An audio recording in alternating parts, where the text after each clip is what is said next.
He was a business owner, a community volunteer, a man photographed with local officials.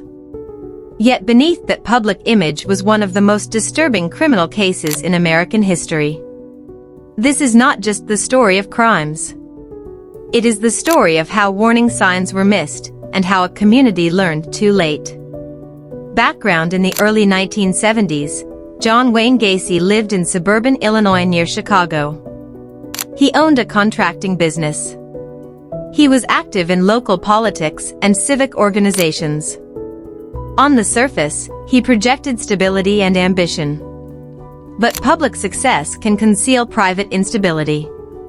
Psychological Foundation's records show Gacy experienced strict parenting and family conflict in childhood.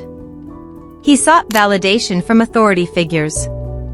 Psychologists later noted patterns of control, manipulation, and compartmentalization. Compartmentalization is the ability to separate public identity from private behavior. In this case, that separation became extreme. The need for power and dominance appears repeatedly in evaluations presented during trial.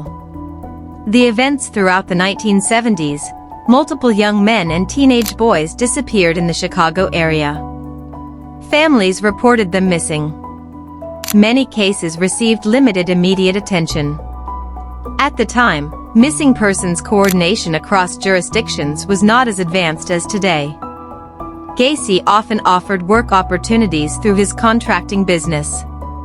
Authorities later determined that trust and opportunity played central roles. Behavioral pattern witnesses later described how Gacy used charm and humor to lower defenses.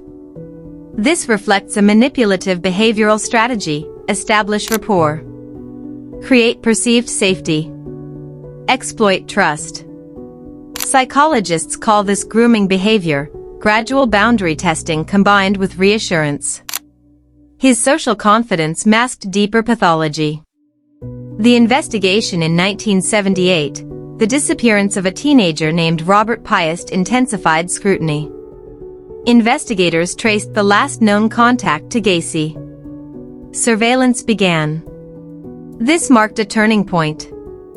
Unlike earlier reports, this case generated coordinated follow-up. The search authorities obtained a search warrant for Gacy's home. Investigators discovered evidence that contradicted his statements. Further excavation beneath the house revealed the scale of the crimes. This moment transformed a local investigation into a national headline. Media attention intensified rapidly. The confession and arrest: after extended questioning, Gacy confessed to multiple killings. Psychological evaluation became central to the legal process. Defense attorneys argued mental illness. Prosecutors argued calculated intent. The courtroom became a debate over responsibility and sanity.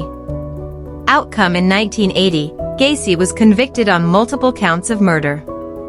He received the death penalty under Illinois law. The appeals process lasted over a decade. In 1994, the sentence was carried out. The legal proceedings reinforced standards for forensic evidence and psychological testimony. The twist: a lesser discussed aspect of this case is systemic failure. Several earlier reports connected to Gacy did not result in sustained investigation. Jurisdictional gaps limited coordination between departments. At the time, centralized missing persons databases did not exist. This case accelerated conversations about interagency communication. The tragedy exposed structural weaknesses, not just individual evil. Impact on law and society: after this case, law enforcement agencies improved missing persons tracking. The development of national databases expanded in subsequent decades. Public awareness of grooming and predatory behavior increased. Communities became more cautious regarding informal job offers to minors. Psychological profiling gained wider recognition as an investigative tool. The case became a benchmark in criminal psychology studies. Conclusion: John Wayne Gacy's crimes shocked a nation. But the deeper lesson is institutional accountability. The case reminds us that vigilance, coordination, and early response matter. Behind every headline are systems that must function effectively. History is not only about individuals. It is about what societies choose to improve afterward.